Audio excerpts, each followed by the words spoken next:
Alright guys, how you doing? Today we got Manchester City and Queens Park Rangers, and I'm not going to talk about the final game of the season, but I'm going to talk about Joey Barton.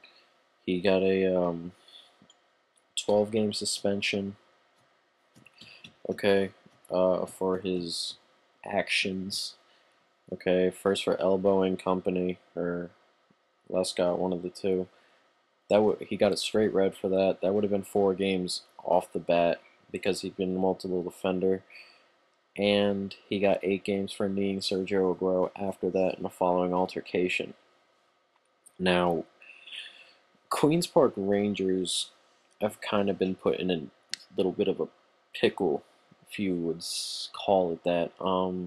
Joey Barton came to Queens Park Rangers as part of Queens Park Rangers' little revolution here. They come up and they have the money to sign some players, misfits if you call them, Sean Wright Phillips, Joey Barton, players like that. Couple players in on loan, Diakite, Taiwo, stuff like that. They signed Cisse. They had the money, but they didn't. They couple misfits there, or just or the two main misfits, I guess, were Barton, and I consider Tarat a misfit. And I mean misfit not because he's a bad player, because he's a tremendous player, but he's also very egotistic and he thinks everything has to revolve around him and the drama goes through him and Barton.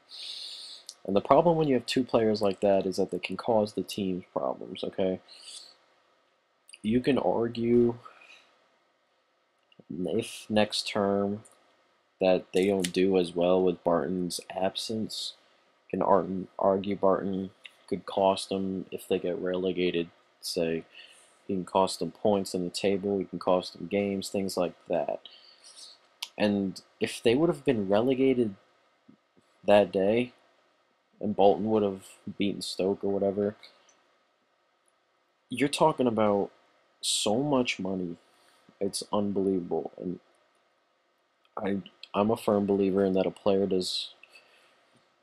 should not be a part of a team if he's going to cost them money, especially like that. You know what I mean? Like, the difference between championship football for a year and premiership football for a year is unbelievable. That difference is crazy. Okay, talking ticket sales, sponsorships, television time, things of this nature. You don't even understand the. Well, I didn't mean to put it that way. I mean, like, it is unfathomable how important that is to a club. And I didn't mean you don't understand. I mean, I obviously don't understand as well.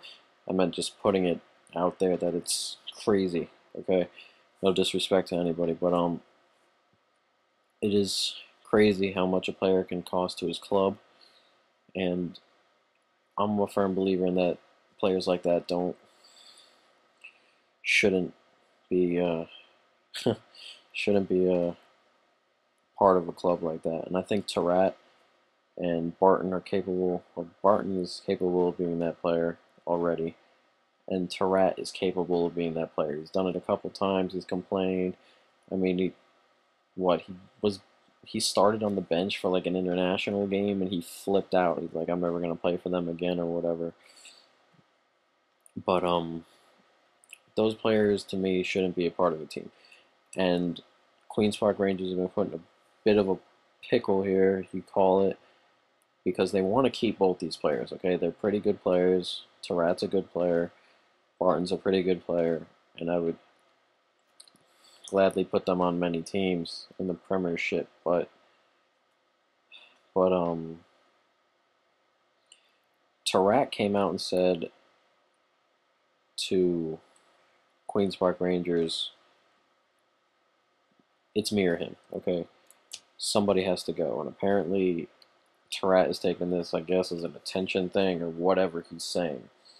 But Tarat doesn't want to be there if Barton's there. Okay, I think he feels that he causes problems to the team. I think he causes problems to the team, and especially when PSG are willing to offer money. Rumors are out there that PSG are willing to offer 7 million or so for Tarat's services. And if you're Tourette, that's a major opportunity, okay? And it's almost a kind of thing where he's putting it out there as Queen's Park get better, or I'm going to go play for a better team.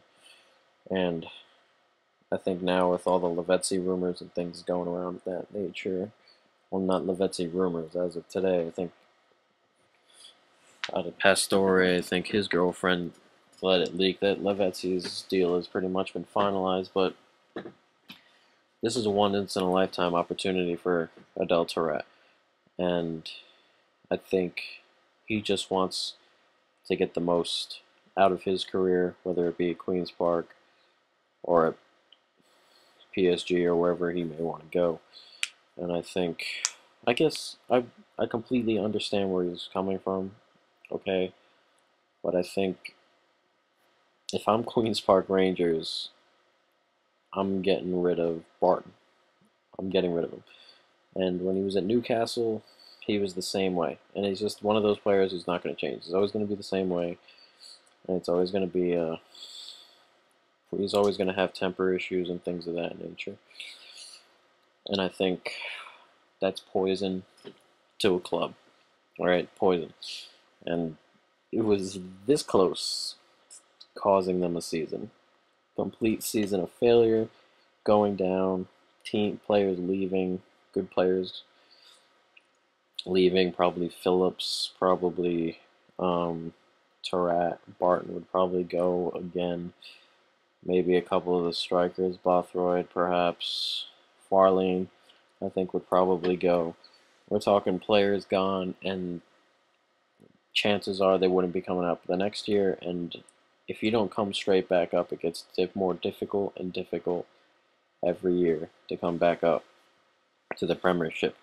Not very often does it. You're gone for 2, 3 years and then you come back up. It's like you come back up in the first year or two, or you're down for 7, 8 years before you possibly come back up. And even if you may not come back up, then you can be down there for ages. How long were Queens Park Rangers down there? It's been ages since they've been back up to the Premier League. Nottingham Forest, Leeds, Leicester. These teams that have just been in the in the dwelling in the bottom areas of the championship, and it's unfortunate. It's unfortunate for those teams, but then again, it's a reality that most teams face. And Blackpool may face that. Birmingham. You might not hear from those teams too much in the near future. The next 2 or 3 years, maybe they might be sitting in the championship, may not even be challenging, for a spot to come back up.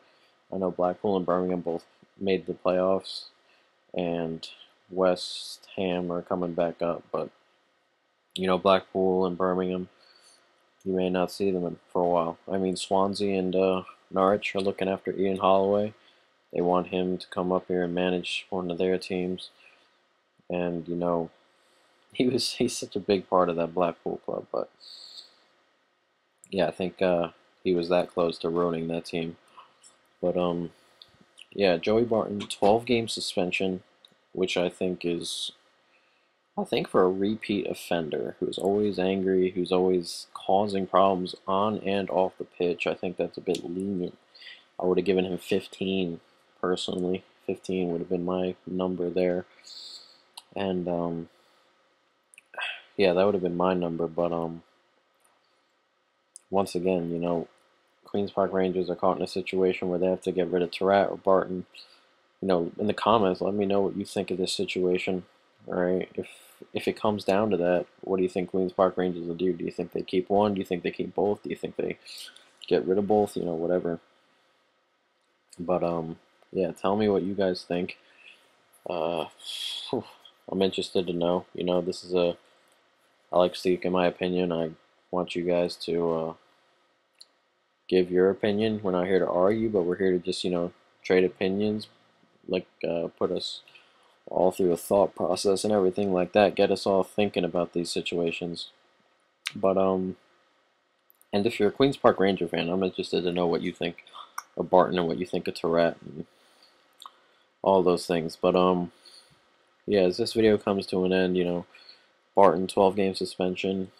Tarat putting Queens Park Rangers in a situation where he said he wants one to go, and 12-game suspension for Barton, and what that does to Queens Park Rangers for next season, whether it hinders them or helps them, is yet to be seen. But yeah, guys, that's it. So peace.